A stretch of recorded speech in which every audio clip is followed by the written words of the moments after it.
Hello everybody and welcome back to the channel. Today I'm going to be doing a book tag. I do not do many book tags and it's been a while since I did the last one, but this is one that I really enjoyed doing last year, and once I saw that Angela at the Literature Science Alliance had put hers up for 2022, I was really excited to do it. So this is technically called the mid-year book Freakout tag, which I think is supposed to get you motivated to, read for the second half of the year. But I feel very comfortable with the amount of reading that I have done, and I feel like I have discovered a lot of new books that I really enjoy, a lot of authors who I want to explore more. So it's not much of a freak out, but I am excited to do the tag. And I think there are a total of about 15 questions on this tag, and they're just about the books that I've read this year and some of my favorites, and those really common types of questions that we tend to look at mid and at the end of the year. The very first question on the tag is the best book that you've read in 2022. So I used two answers for this because one of my answers is kind of like books as a whole, and the other one is my favorite individual book that I have read. So the first answer that I'm going to use is Changes by Jim Butcher. But this is really difficult and could probably be any one of a number of Dresden Files books that I read this year, because I have just loved reading the second half of Dresden. In 2022, I read from Changes, book 11, up to the end of the series as it is now, and I love so many of them. But I think if I had to pick one as like my favorite of the bunch for now, I think that is probably Changes. Maybe not. I don't know. I'm going to have to reread them at some point and see. They all kind of blend together as one big story for me now because I read them so close and I like them all so much, but we're going to use Changes as the answer. And as for a standalone book that is not part of a bigger series that I have kind of sped through, Tagana would probably make my list of, favorites, the top of my list of favorites for 2022. I really love Tagana. I loved it enough to do a dedicated review for it, so feel free to check that out. But just everything from the writing to the story, the amount that I thought about it afterwards, and how much it made me look forward to other books by Guy Gavriel Kay, I'm just really excited that I picked this year to read that book. So that is my answer for that one. Question number 2 is the best sequel that I read this year. And I'm never really sure how to answer this. Like, does it have to be a book 2? Like, there are books in series like the Dresden series that I really enjoyed, but like, does this question encompass like a book 13, 14, 15? Who knows? So I did pick a book 2 that I read, and that book 2 was The Mad Ship by Robin Hobb. I read Ship of Magic last year. It was my favorite book of the year in 2021. I loved it. And I waited far too long to read The Mad Ship, but I have finally read it. I loved it. I will be putting out a review for that one as well, so if you're a Robin Hobb fan, then keep your eyes open for that. But that is absolutely a phenomenal sequel and just one of my favorite books that I read this year. So very excited that I can finally make my way to the end of the trilogy. Question number 3 is a new release that I haven't gotten to, but I really want to read. That's The Hunger of the Gods by John Gwynne. I don't know why I keep putting off The Hunger of the Gods. I think I know why. I love John Gwynne, and I just read him for the first time last year, and I was able to race through all of his books, and his books are so easy to binge. They usually do end on cliffhangers. There's these kind of huge battles and huge resolutions.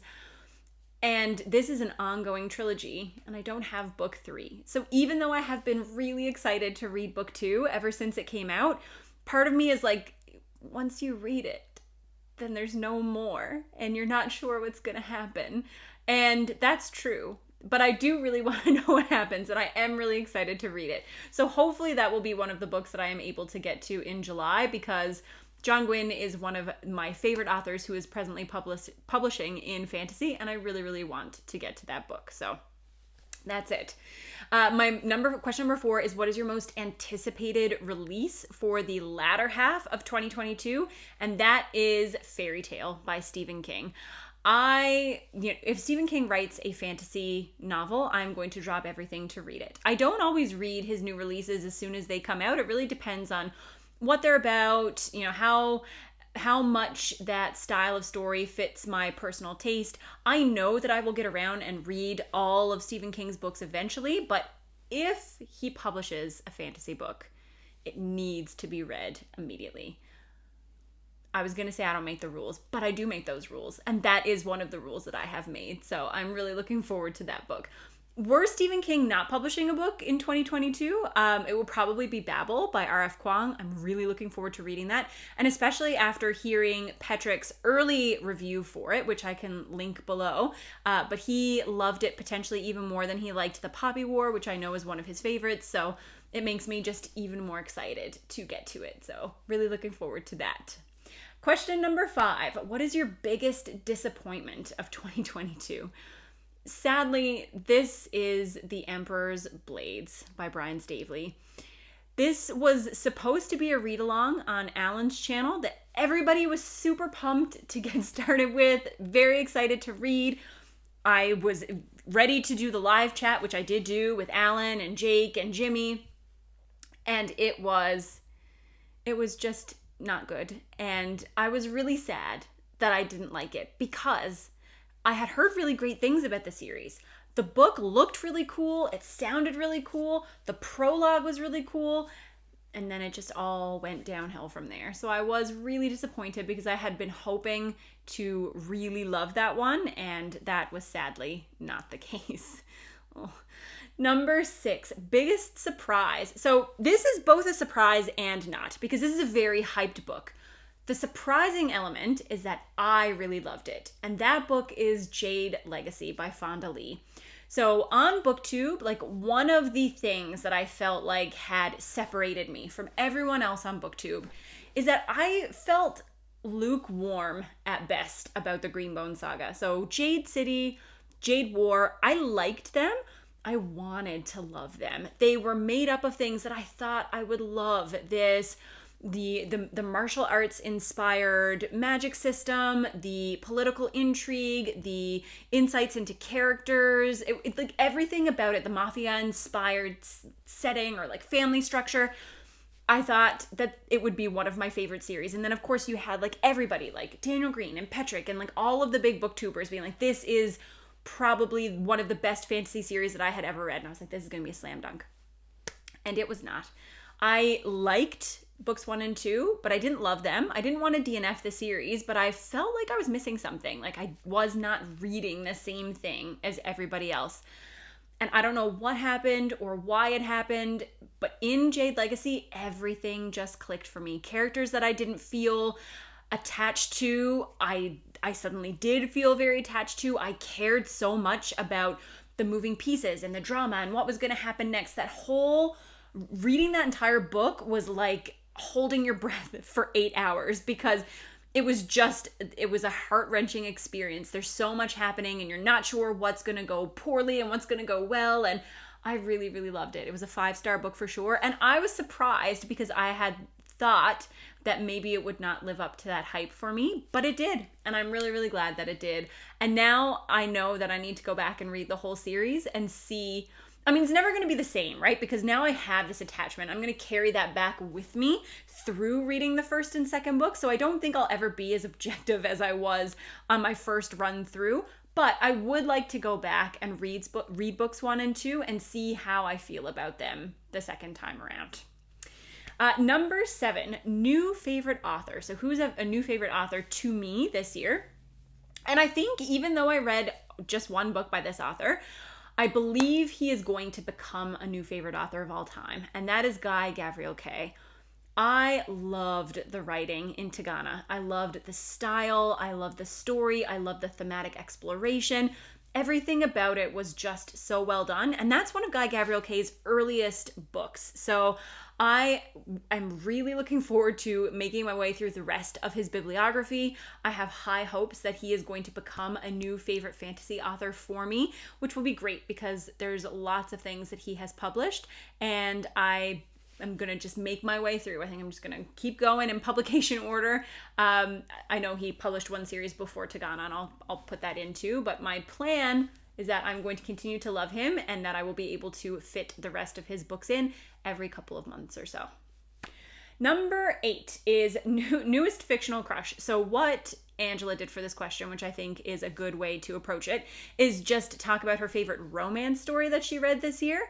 And my favorite romance has been The Grandmaster of Demonic Cultivation, which is a novel that was translated from Chinese into English. It originally started off as a web novel, and it follows a bunch of different cultivation sects. And there are 2 individuals who are very promising pupils in these cultivation sects, and it's about their relationship and how they relate to each other over time, and it's really good. My sister's been trying to get me to read it for years, and I did not. Now that it has been officially published in English, I did start to read it, and I'm really glad that I did, and I now have read it, watched the live action show, watched the animated show, fallen completely down the rabbit hole. But that is definitely my favorite romance that I have read in 2022.